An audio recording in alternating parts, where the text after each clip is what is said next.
Ok, bon, on va commencer. Hmm? Je Let's vais go. commencer un peu en français au début. Bienvenue à tous à ce nouveau webinaire qu'on organise avec la Lebanese Medical Society sur le changement de climat, climate change. On sent tous en Europe que la chaleur est beaucoup plus importante et que les choses ont vraiment changé. On entendait un peu partout ça, mais là, on le vit. C'est de la réalité. Dans notre mission de l'ELMS, c'est voir un peu les conséquences sur les populations, notamment les plus fragiles, les personnes âgées et les plus jeunes. Donc, on va avoir ce webinaire avec des spécialistes du domaine pour qu'on puisse sortir avec des conclusions pour la prévention pour les jeunes et pour les personnes âgées, avec au début un topo avec le professeur Barouki sur le côté scientifique. This webinar will be mainly in English. Just one topo will be in French, and it will be diffused later on YouTube on our social media in Europe and in Lebanon. Je laisse la parole au professeur Cherb El Massad, qui est le président du comité scientifique de l'ELMS. Hi. This special seminar today is about heat waves. So Europe is facing since several years several heat waves. The first one was in France in 2003, and it was a very important heat wave that killed almost 15,000 people. And uh, in 2026, we had several heat waves. The first one was 2 weeks ago, and we had in Paris, in France, more than 2,000 people that were killed because of that. These heat waves kills not only old people, but also young people and middle-aged people. So today we have, as Elise said, a special seminar about that. So we have three prestigious speakers. The Professor Robert Barouki, he's from the INSERM, Université Paris-Cité. He is the director of the Institute of Public Health from the INSERM. We have also Dr. Christelle El-Kari. She's a geriatrician from Brussels, and also we have Dr. Ammar El-Khair, who is a pediatrician from Brussels also. So I leave the floor to Robert. He will begin with the how to say scientific aspect and public health aspects of heat. So you can share your. Okay. Thank you. Thank you. I'm trying to share. Just a minute. Yeah. You'll have to let me know if you can see. Everything is okay, Robert. You can Okay, go ahead. perfect. Okay. So thank you very much for the invitation. I'm going to give a sort of a general overview of climate change and health. And then I think the next topics will be more specific on certain fields.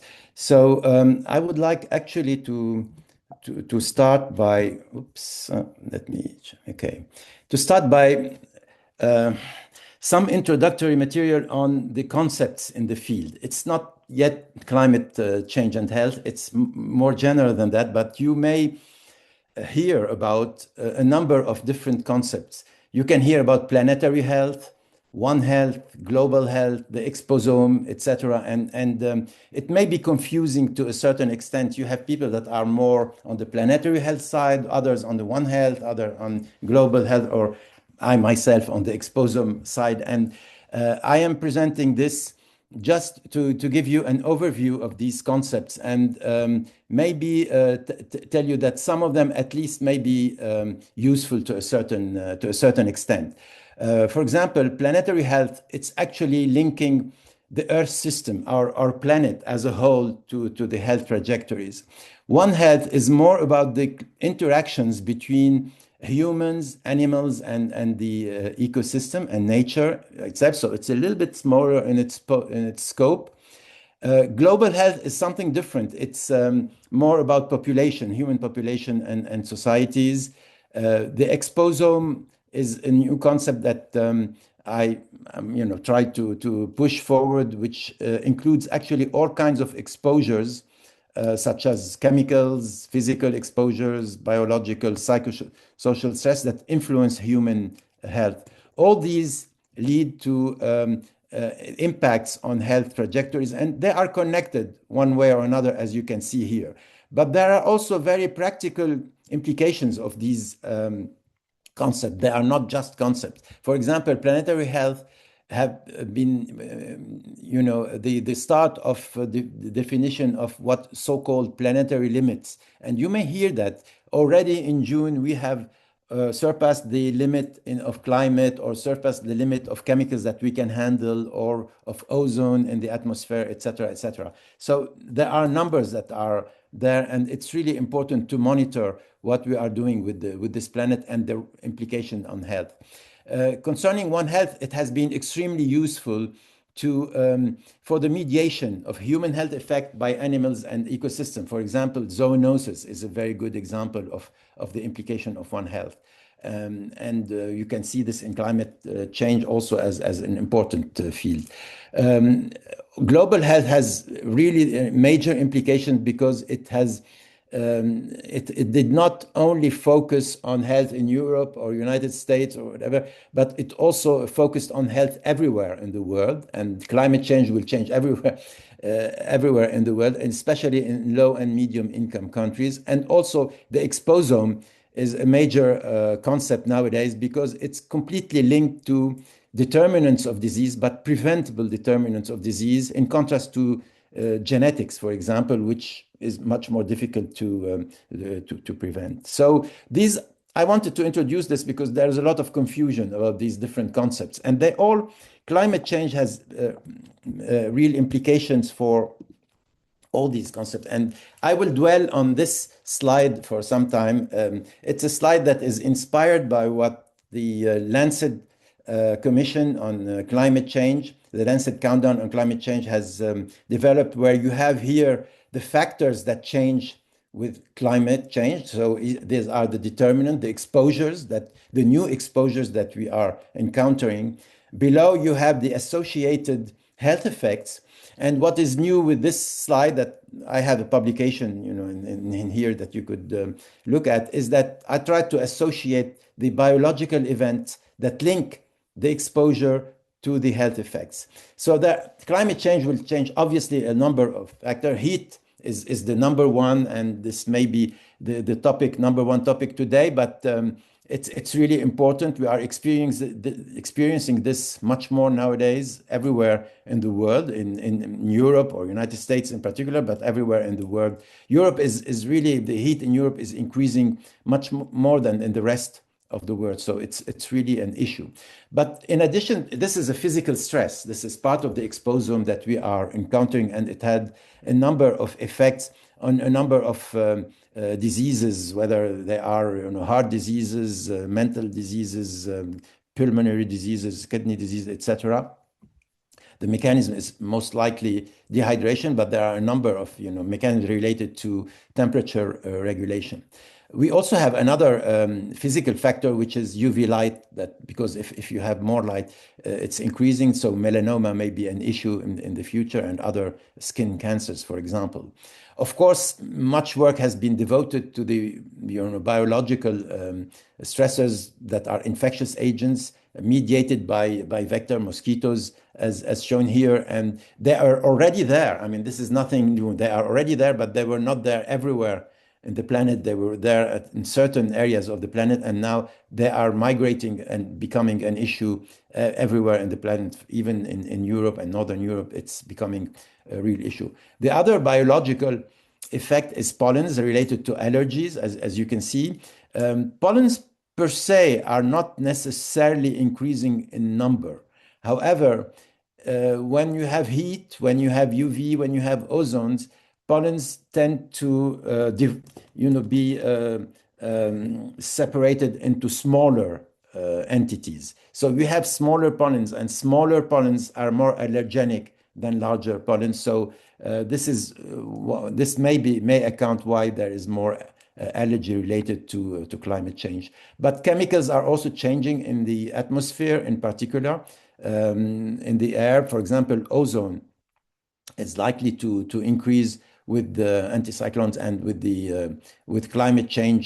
As you know, there are more, and ozone has a number of effects, for example, in lung diseases and also heart diseases, and it aggravates other diseases.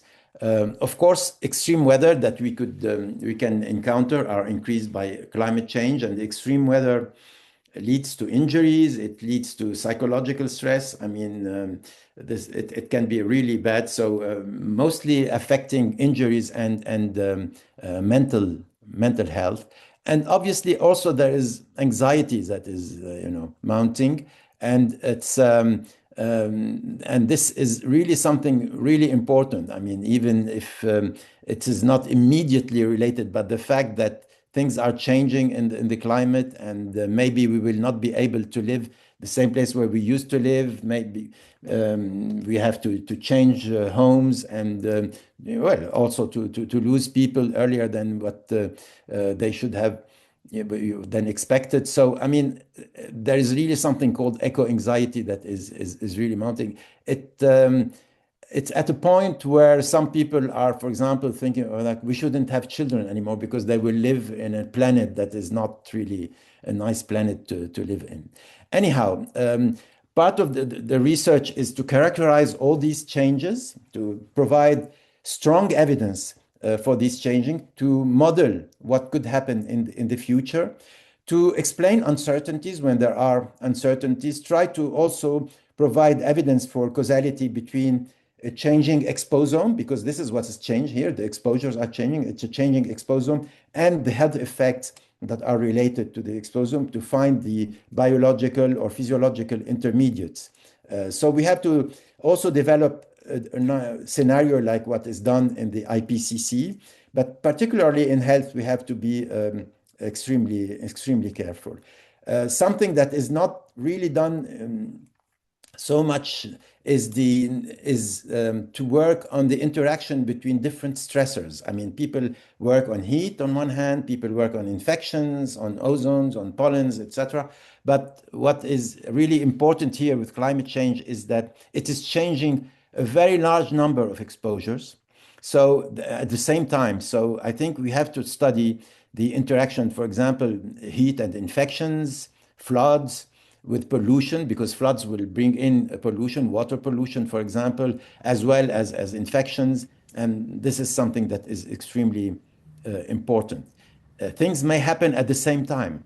You know, a pandemic together with a heat wave and together with pollution. So we have to think about the health system. I mean, will it be able to sustain such a change? And that's really something really important. So I dwelled a lot on this slide because this summarizes basically the major changes that are happening in the exposome and some of the intermediates and actually some of the health effects.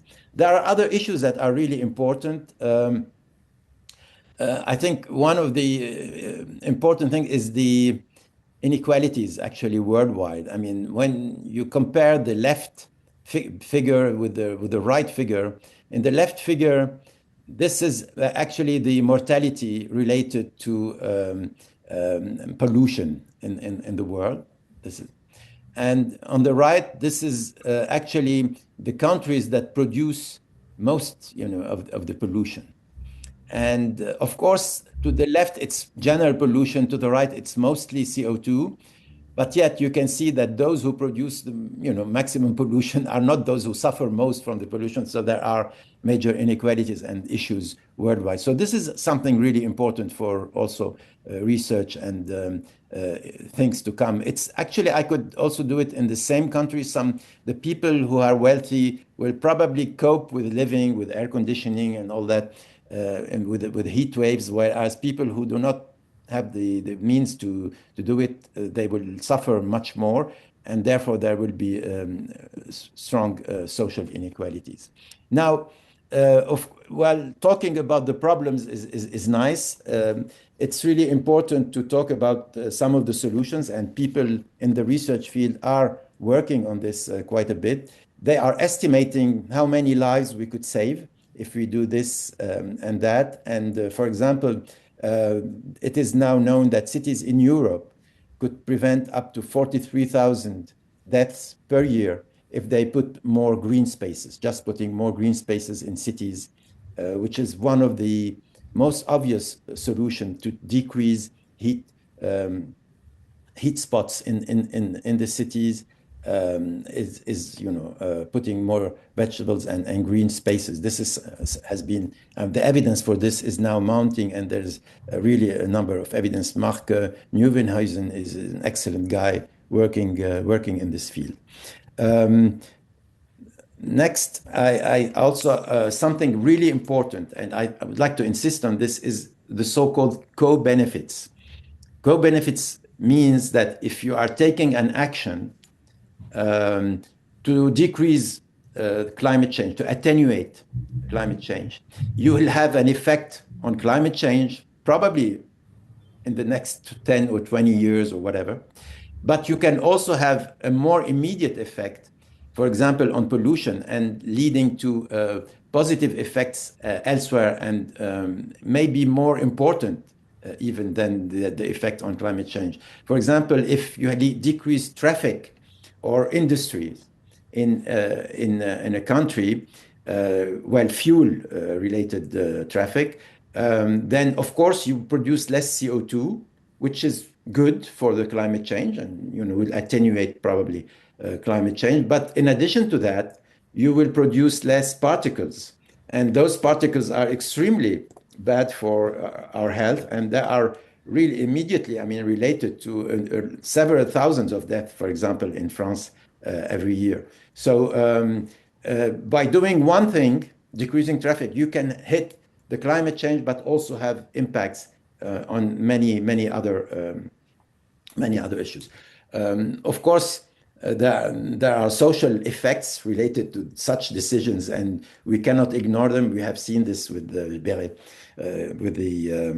Gilets jaunes in France a few years ago. The other example is really related to food and related to consumption of meat. Because the growing cattle, for example, to produce meat produces greenhouse gases like methane, for example, in a considerable amount, and this also contributes to climate change. So if you decrease eating meat, so you will decrease the production of meat, and this will decrease the amount of greenhouse gases, and therefore would be good for climate change. But in addition to that, the more immediate positive effect would be that if you obviously in many countries, like developed countries, we are eating meat much more than we need, and therefore and eating meat more than we need is not so good for cardiovascular disease and for colon cancer, and this has been well established. So by simply decreasing eating meat, you can have an effect on climate change, but this will take many years. But you will have an immediate effect on your health, and this is called also an important co-benefit. And just to give you an example, this is the amount of CO2 that is produced by a similar amount of food. If you eat lentils, for example, you produce maybe more than 200-fold less CO2 than if you eat meat, which is huge. It's huge. And mjaddara is really good for your health. So I think this is also, we can change our diet in a way to be which is compatible with the climate attenuation and compatible with other related diseases, and that's something we should really consider if you want to take decision to attenuate climate change. So I think we have to have a new, more healthier world. It will not be easy because some people are not convinced, but of course it will take time. And we have both short-term and long-term effect improvements on the different outcomes, disease outcomes. I think we also, what we are, if we take care of climate change and attenuate and adapt to climate change, we can have an effect on the health system, because I am not sure that the health system will not collapse if we don't do anything. I mean, if no action may mean the collapse of the health system. I mean, can we handle both a heat wave, an epidemic, and extreme weather at the same time? I think also a healthy world is economically healthy, so it can prevent actually economic costs if we do something about climate change, and may avoid social and political unrest. I mean, if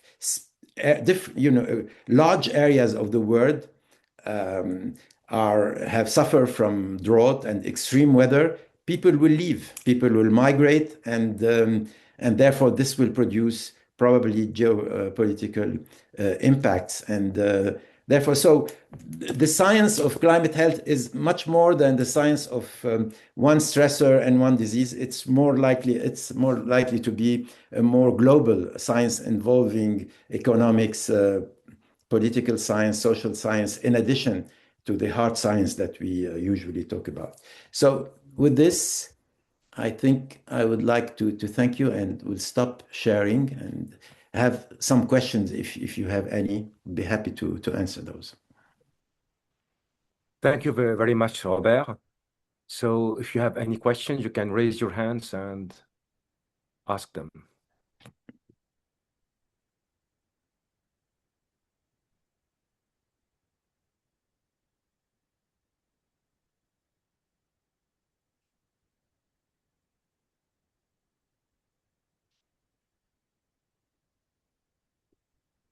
So I have a question, a quick one about pesticides.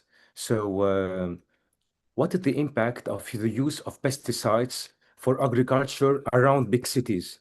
You know, around Paris, we do some agriculture, and I noticed something during the COVID shutdown. There was an increase of the pollution in Paris, although there was no cars in Paris. So the pesticides that are used around Paris, are they the reason of such kind of pollution, spikes of pollution? No, it's not the pesticides. I mean, what happened is what the farmers add to their soil to enrich it. Engrais. I'm not sure what engrais is in English. I missed the word, but but they use that, and it is known that when the farmers do that, there are a lot of particles related to those compounds. It's not necessarily pesticides that are, it's particles, it's really particles. But this is not the same. When we say we have particles, it's a very general term. I mean, it can be particles because of the traffic, but it can also be particles because of agriculture, what people in agriculture are using. You can go to the metro in Paris and you have a huge amount of particles that are due to the wheels and to the brakes in the metro. It's different types of particles, and not all particles are as bad as the others. Now we can measure, for example, the oxidant potential of a particle. You can measure how much oxidation it can provide. And this is more or less related to how bad the particle is. So not all particles are equal. Some are more dangerous than others. But it is true that we had particles in that day. But if you measured NO2, for example, which is the other pollution, air pollution, that is really important, it did decrease during the COVID. It decreased quite a bit. Okay, Robert, we have two questions in the chat. One from Marianne. What can be the measures to improve, avoid, attenuate global warming? Well, I mean, it's really producing less greenhouse gases like CO2, methane, etc. So this is it's really attenuation. Some people dream about a technological solution. I mean, they will find something that will capture all the CO2 in the world. It's still a dream now. I mean, so we don't consider it. So it's prevention. We really need to take decision to prevent the accumulation of these gases in the atmosphere. So, for example, traffic, using fuel for traffic is an example, but it's not only that. What is industry, traffic, agriculture are the main component. But what I mentioned at the end, like decreasing the meat consumption, this would decrease to a certain extent the production of greenhouse gases, and it's healthy. It's good for your head. It's not good for the farmers, maybe, but then again, this is a political solution. You can find a political solution to that. So yeah, it's really prevention for traffic, industry mostly, and food. Thank you. Rula, you have a question? Rula Farah? Yes, hi, I'm Rula Farah. I'm a pediatric oncologist. I'm now at Dana-Farber, but I'm all over. Anyway, so my question obviously is about the risk of cancer. With the overheating, sometimes the personal electronic devices and all these are overheated. They're sitting next to us in the heat, in the car, etc. Does this overheating increase the risk of cancers using these devices? Yeah, I wouldn't say that there is strong evidence for that. I mean, you can make hypotheses on this, but to be honest, I have not read anything suggesting that there is strong evidence that the heat itself or the devices that you use to decrease heat may be related to cancer. In case No, of I mean the cell phones, like the cellular phones. Well, cell phones, I think the evidence is very scarce, honestly. I mean, it's not what we would call strong evidence. There are people that think that, I mean, there has been one large epidemiological study that suggested that those people who use cell phones really all day, well, a lot of time, they may have a higher risk of neurinoma and this kind of cancer, but it is not considered as a major. I mean, but it is still because of that we recommend that they shouldn't be used, or you can put an earplug instead of using the phone directly to your head. But children is a different story. Children, yeah, children. Yeah, the head of the children, it's smaller. There is a lot of heat that is produced, and excessive heat means more inflammation in the brain, and more inflammation may be related to, as a cofactor at least, maybe to some cancer. So I would avoid this. I mean, yeah. Thank you so much for this informative talk, Dr. Barouki. Thank you very much. So do you have any other questions in the chat or?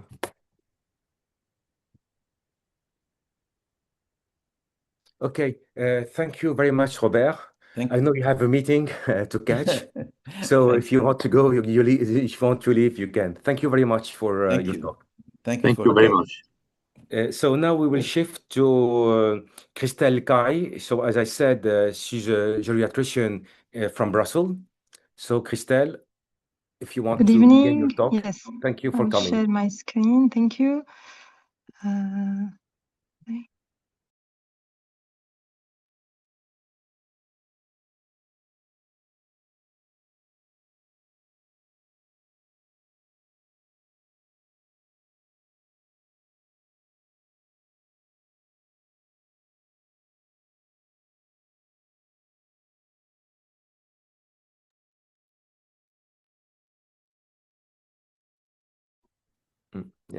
Je me vois, Christelle.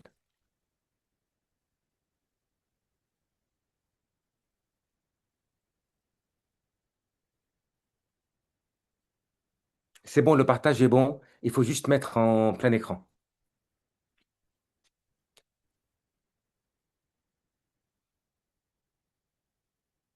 Tu peux réactiver le micro.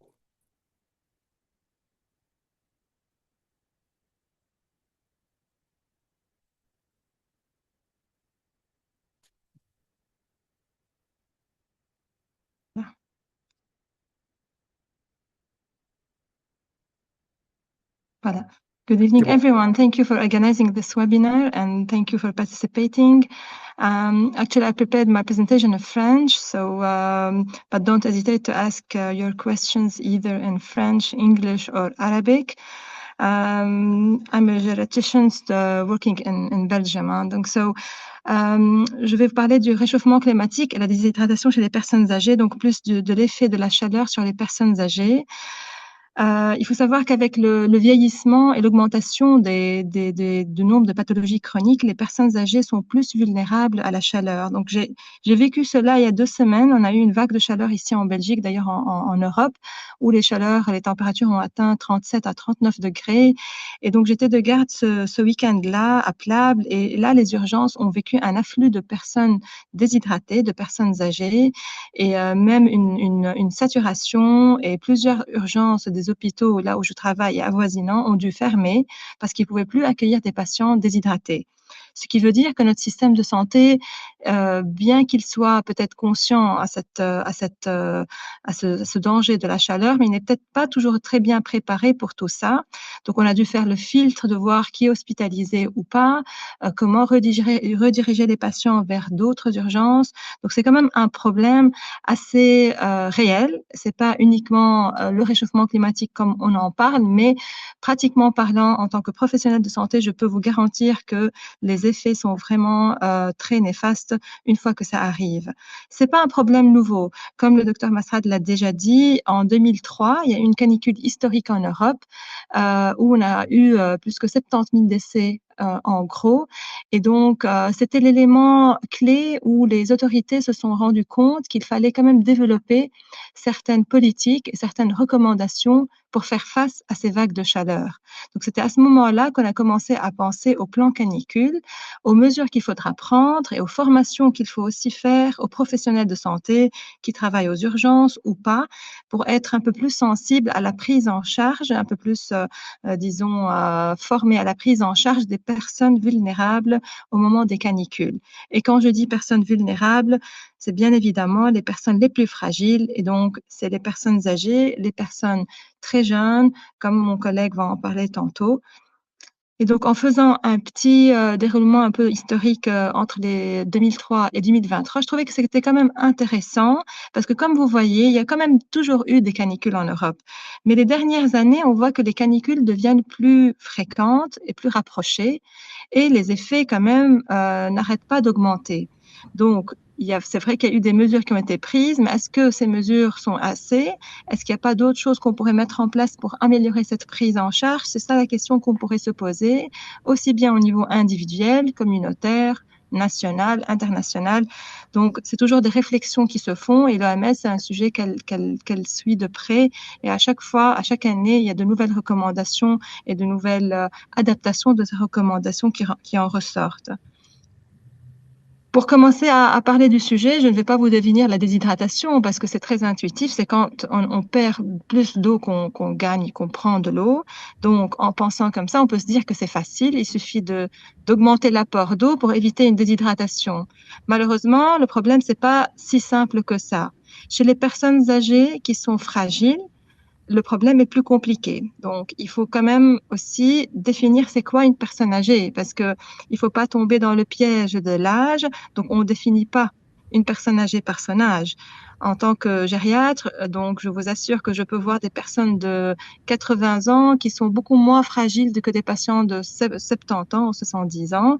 Donc, l'âge se définit surtout par la fragilité. Et donc, la fragilité, c'est essentiellement la capacité de l'organisme de faire face à un événement aigu et de reprendre son fonctionnement normal une fois que le stress aigu passe.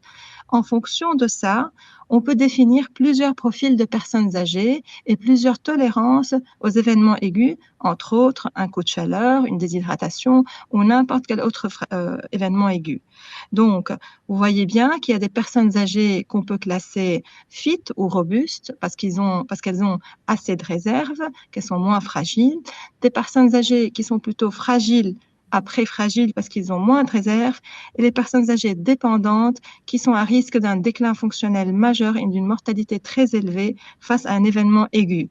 Pour schématiser tout ça, je tiens à vous montrer une courbe parce que ça permet de vraiment bien comprendre les mesures et les recommandations qu'on va discuter après. C'est une courbe un peu qui résume la fragilité. Et je tiens à vous dire que c'est important parce que vous voyez très bien qu'avec l'âge, il y a un vieillissement normal des organes. Donc tout le monde, avec l'âge, on sait qu'à partir déjà de 20 ans, les organes commencent à avoir un certain vieillissement. Donc, à partir d'un certain âge, les organes commencent à vieillir. Donc, ça, c'est la courbe 1. Et vous voyez, le vieillissement physiologique, il prend une courbe linéaire avec le temps qui s'installe et qui, au moment d'atteindre un seuil d'insuffisance, là, on est dans un stade de dépendance complète. Et vous voyez qu'avec la courbe 2, ce sont les pathologies chroniques qui viennent se rajouter au vieillissement physiologique. Et vous voyez, plus on a de pathologies chroniques comme le diabète, l'hypertension, l'arthrose, une dépression chronique, tout ça, plus on a des pathologies chroniques qui viennent s'incruster sur le vieillissement physiologique, plus on est vulnérable à un stress aigu. Au moment d'un stress aigu, qui est la courbe 3, vous voyez que la capacité à rebondir est beaucoup moins efficace chez les personnes fragiles. Donc, imaginez un coup de chaleur ou bien une déshydratation sévère chez une patiente, une personne âgée qui a déjà beaucoup de pathologies chroniques, qui est souvent le cas. Vous voyez que même en l'hydratant, même en rebondissant de cet événement aigu, on a un grand déclin fonctionnel, une perte du fonctionnement des organes qui entrave la qualité de vie et qui peut entraîner un déclin fonctionnel et des fois, malheureusement, des mortalités élevées. Donc, pour aller un peu plus spécifiquement, pourquoi les personnes âgées sont plus vulnérables? Donc, il y a ce concept de la fragilité que vous avez vu qui va impliquer un peu sur les conséquences d'une déshydratation ou de la chaleur, mais il y a aussi le vieillissement des organes. Le vieillissement, donc si le vieillissement des organes n'est pas hétérogène, n'est pas homogène, c'est tout le monde, donc il est hétérogène. Et vous voyez que l'hypothalamus, qui est voilà la glande qui est un peu responsable du mécanisme soif, donc elle a des récepteurs, donc qui sont des osmorécepteurs, qui vont un peu détecter les changements dans l'osmolarité ou la concentration de l'eau dans l'organisme. Et on sait bien que lorsque l'osmolarité augmente, donc lorsqu'il y a un manque d'eau, l'hypothalamus, il va stimuler la sensation de soif et comme ça pour essayer de nous stimuler à boire. En même temps, ça stimule la sécrétion d'une hormone qui est l'ADH ou l'antidiurétique, donc l'hormone qui va agir au niveau des reins pour augmenter l'absorption de l'eau. Donc ça, c'est des mécanismes physiologiques qui agissent normalement chez tout le monde. Avec l'âge, on sait que ce mécanisme-là de l'hypothalamus, il est moins sensible et agit moins bien. Donc, vous pouvez très bien imaginer que les personnes âgées ne sentent pas la soif comme nous. Ils ne sentent pas le changement ou le manque d'eau comme les personnes plus jeunes. Il faut rajouter à ça que les personnes âgées, donc avec l'âge, la composition du corps change. On voit bien que la pourcentage ou la quantité d'eau dans l'organisme, elle passe de 60% à l'âge adulte à 50% chez les personnes âgées. Et ça veut dire avec l'âge, on est beaucoup plus sensible à la perte d'eau dans l'organisme. Donc, il suffit d'une petite déshydratation pour entraîner des effets beaucoup plus grands qu'une personne adulte normale. Il faut rajouter à ça, donc cette composition, elle est surtout liée à la composition musculaire. Donc, on sait qu'avec l'âge, il y a une sarcopénie qui s'installe tout doucement, qui est une perte de la masse musculaire et une augmentation de la masse grasse, ce qui fait que la composition corporelle change avec l'âge et qui explique aussi la sensibilité accrue au manque d'eau dans l'organisme. Il ne faut pas oublier aussi également que les personnes âgées sont souvent polymédiquées.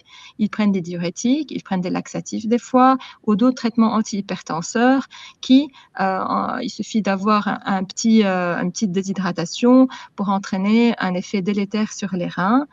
Souvent aussi, les personnes âgées, ils ont des insuffisances rénales, même si elles ne sont pas terminales. Il suffit d'avoir une insuffisance rénale d'origine hypertensive ou diabétique pour dire que ce rein, qui est l'organe essentiel pour un peu filtrer le corps, pour un peu absorber l'eau en cas de manque, il fonctionne moins bien en cas de déshydratation.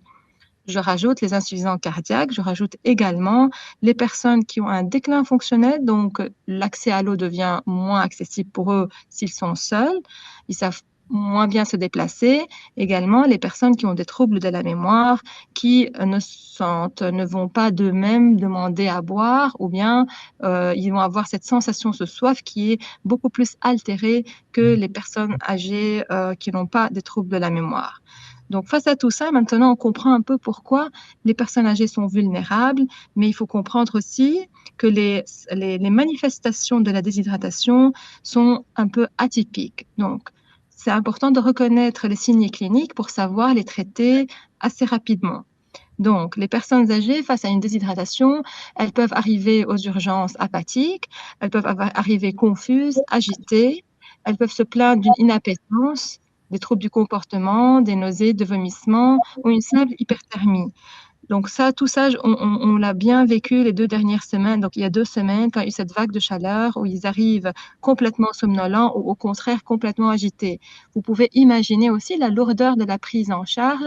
Un patient qui arrive confus, agité aux urgences, en plein canicule, avec des urgences qui débordent, c'est beaucoup plus difficile à gérer que voilà une personne qui est plutôt qui arrive pour un autre motif. Donc la confusion, c'est souvent un poids, en fait, il y a beaucoup de travail pour le personnel des urgences. Donc, d'où l'importance de prévenir tout ça et de travailler peut-être en amont pour éviter d'arriver à tout ça. Maintenant, les conséquences, on sait que comme chez les personnes âgées, comme pour toujours en fait, les présentations sont atypiques et les conséquences, souvent, c'est des grands syndromes gériatriques comme les chutes à répétition, comme le déclin fonctionnel, l'augmentation du risque d'hospitalisation, tout comme la décompensation de maladies chroniques existantes, les maladies cardiaques ou respiratoires ou rénales. Il faut savoir que c'est quand même une prise en charge assez, disons, difficile et fragile. Pourquoi? Parce que souvent les personnes âgées qui sont fragiles, qui arrivent jusqu'aux urgences en étant déshydratées, on peut dire que voilà, c'est simple, on va les hydrater en leur mettant un Baxter, les hydratant. Mais malheureusement, ce sont souvent ces patients-là qui ont des insuffisances cardiaques très sévères, qui ont des pathologies valvulaires cardiaques sévères. Donc, si on les hydrate un peu trop vite, ils décompensent leur cœur. Et si on les hydrate pas trop bien, si on arrête leur diurétique, également 48 heures après, ils peuvent décompenser leur pathologie cardiaque donc, ou respiratoire. Donc, vous voyez que la prise en charge fait que, voilà, il faut trouver toujours un équilibre entre le bénéfice de chaque acte qu'on fait. Donc, comment prévenir tout ça? Les recommandations sont simples. Donc, comme pour tout le monde déjà, il faut bien boire.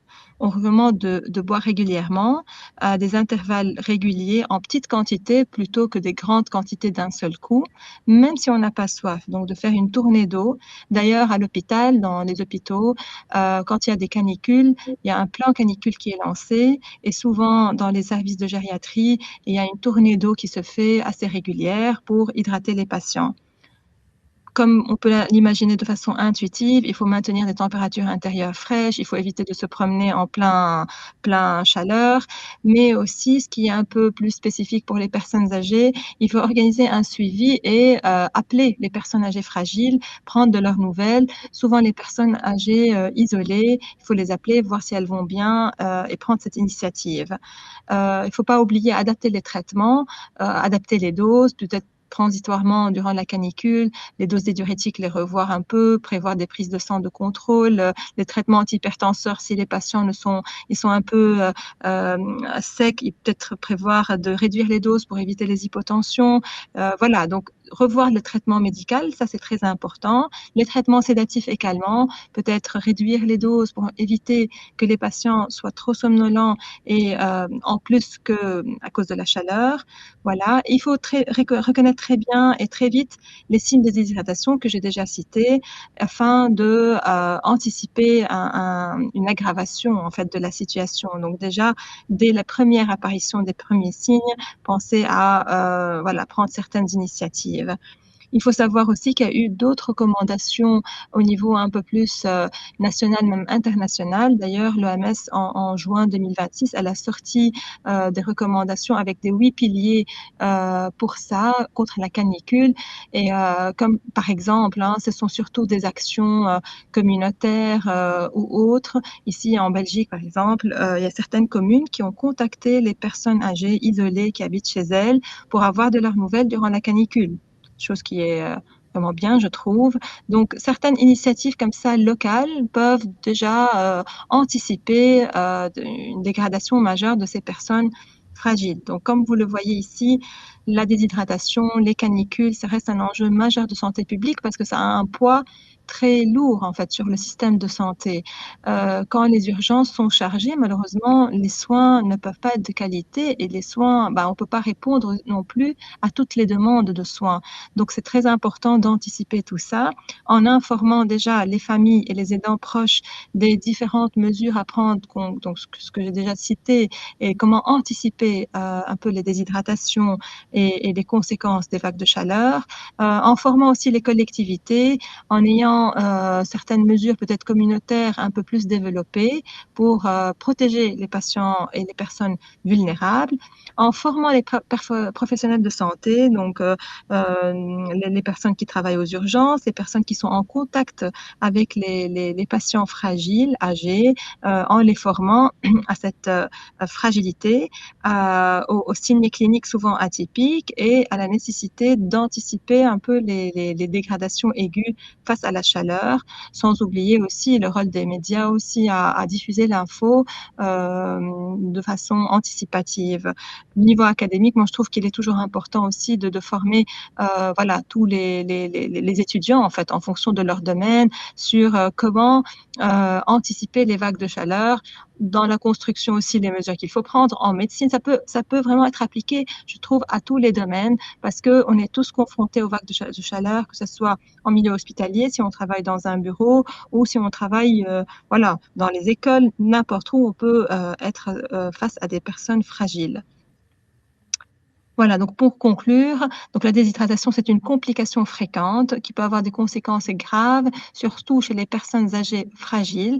Et rappelez-vous que j'ai défini la fragilité qui est liée donc pas uniquement à l'âge, mais c'est à la réserve fonctionnelle qui existe chez chacun, qui est vraiment dépendante de chacun et qui fait que face à un événement aigu, le corps peut facilement rebondir, reprendre son niveau de fonctionnement initial, ou bien il peut avoir un grand déclin fonctionnel et même un risque de mortalité élevé.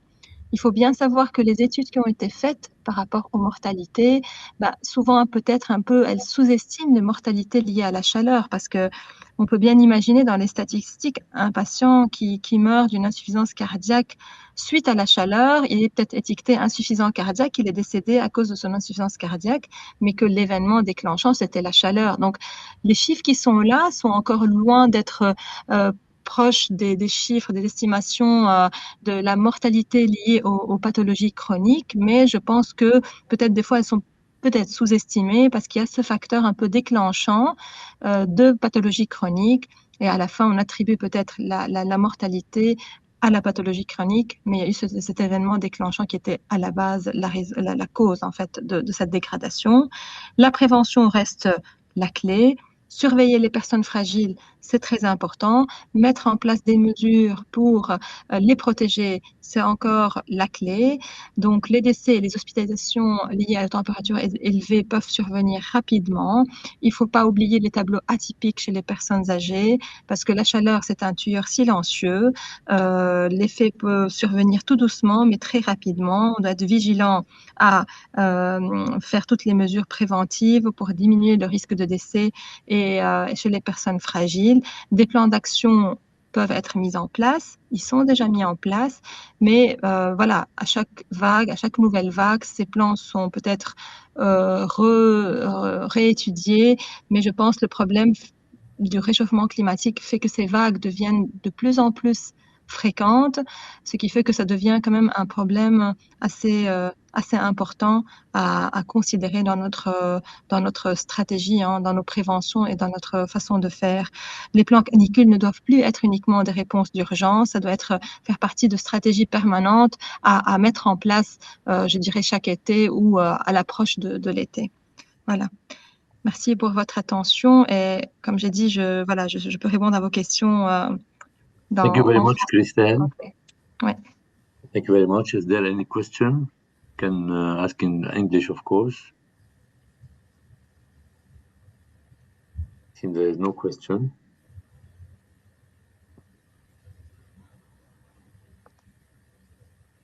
Yes, thank you. Okay. Thank you, Christelle, once again. Then we'll have some discussion at the end of the webinar, if possible. I'm pleased to present Dr. Ammar Khair, which is a pediatrician and pneumologist in Belgium also. Dr. Khair, تفضل. Good evening. Thank you for the organizing committee for inviting me today, presented by Dr. Masad, Dr. Haddad. I'm representing a little bit of the climate change and the effect on children respiratory. I will just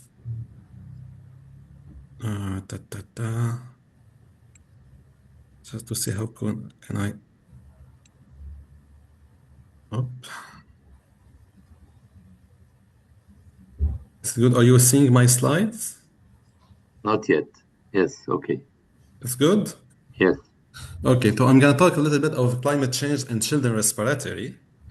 So we're going to talk a little bit about definitions, how climate change modifies the respiratory exposomes, why children are particularly vulnerable, and what clinicians and families can do.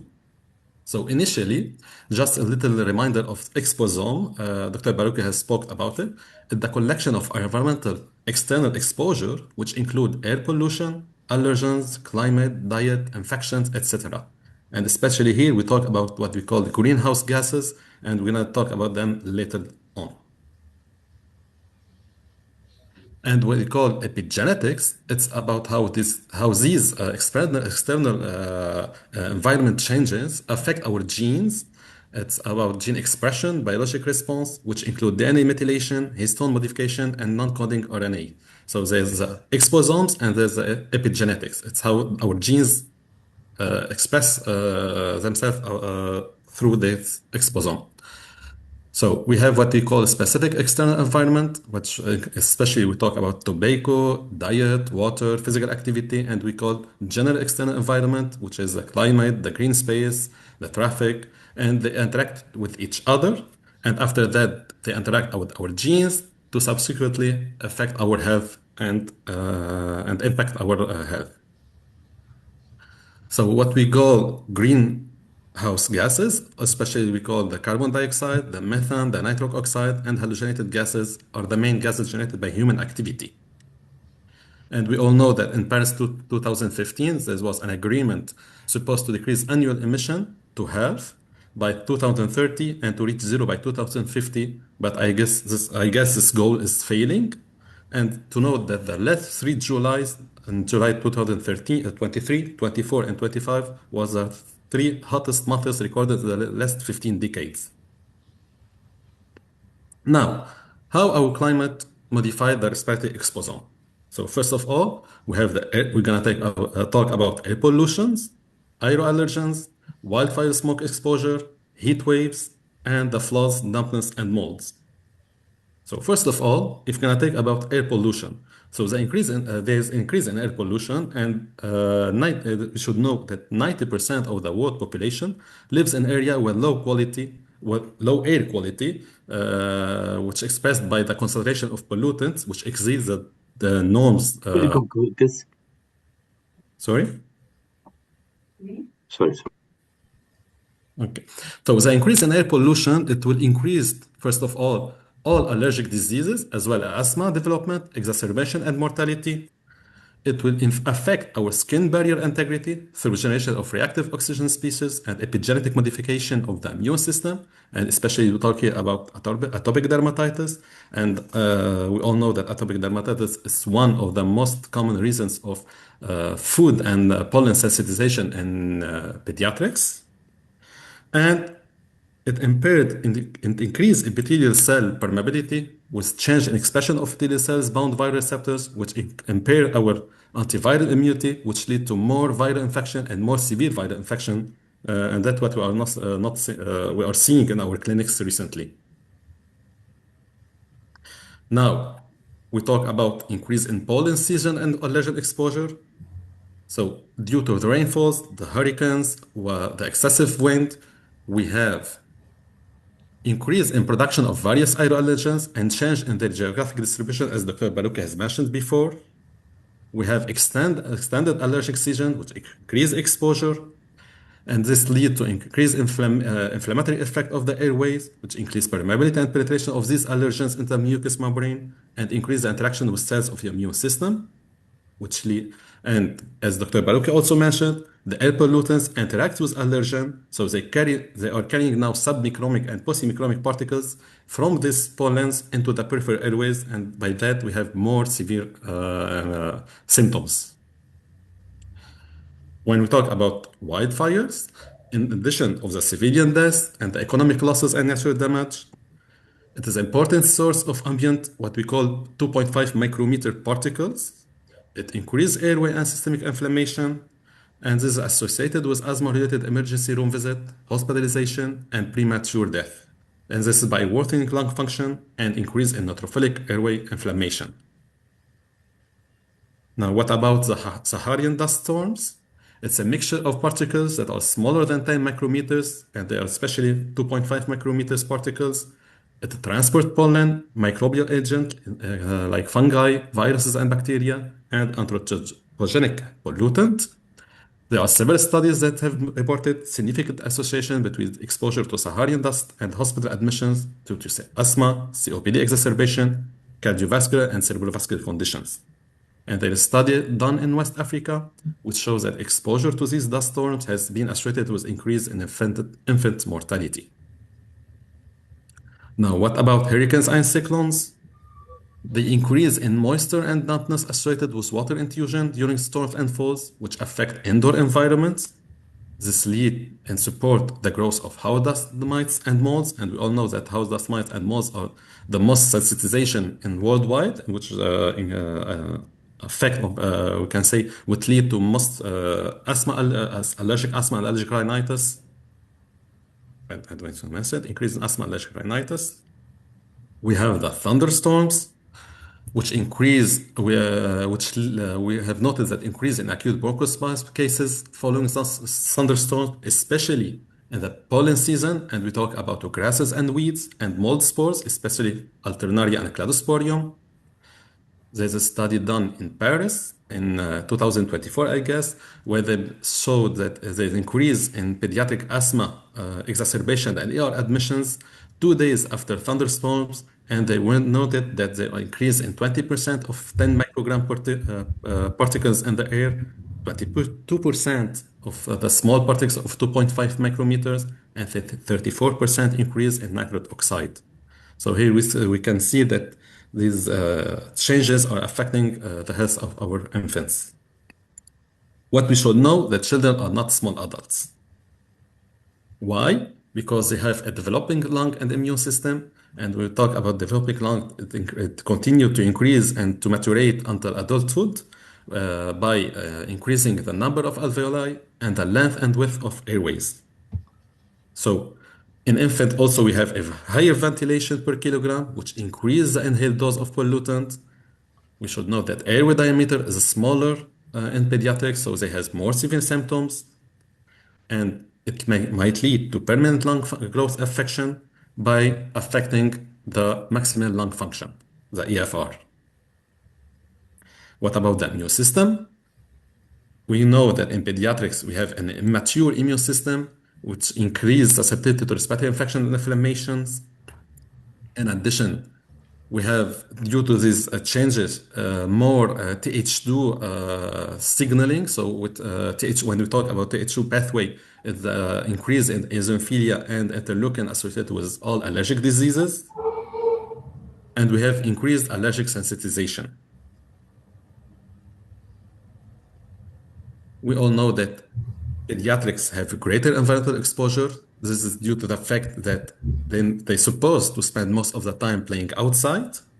They are smaller, so they are closer to the ground, where we have more concentration of all these pollutants, and they depend on adults for protection, and they cannot avoid hazardous environments.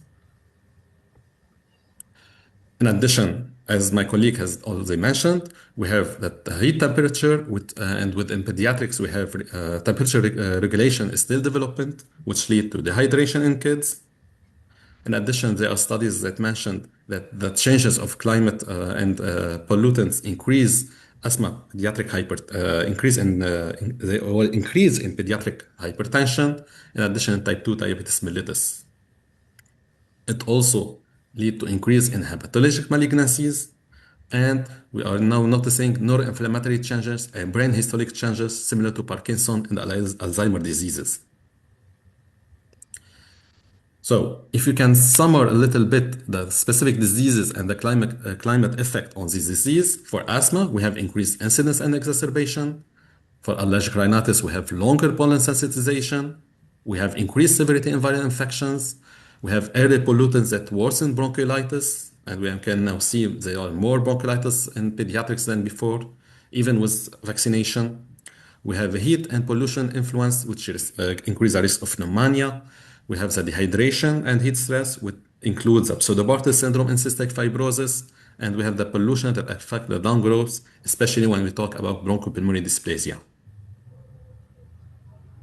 Don't forget that the pediatric affection start even before birth, during the womb, because there are studies that showed that increase in small particles is associated with preterm birth, with low birth weight, impaired fetal lung development, increased risk of childhood asthma with allergic diseases, and we have altered immune program with higher susceptibility to infection. No, what we can do as clinicians, we have, first of all, as pediatricians especially also, to emphasize of the importance of vaccination, to well control our asthma patient, to avoid exacerbation and ER visits. We encourage to use what we call HEPA filters, which are well known to filtrate even small particles, even the house dust mites and others. We should discuss with our patient family, the air quality.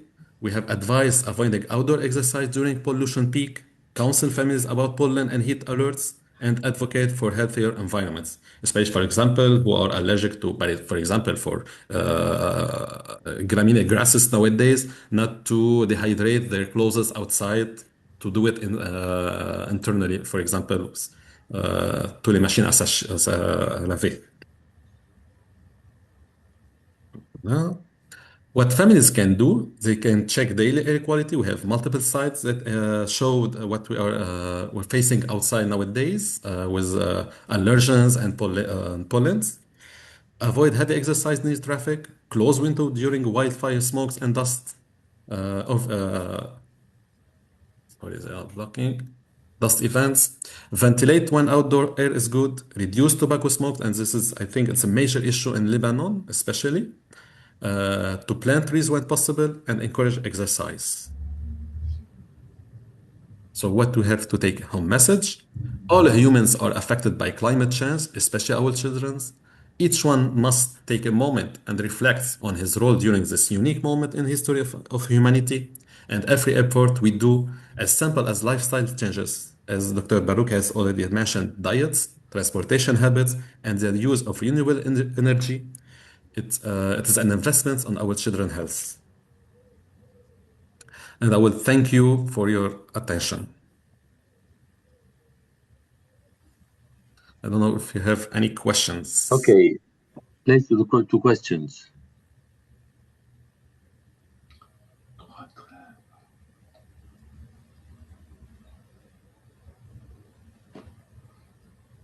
It was very clear, so no question, I think.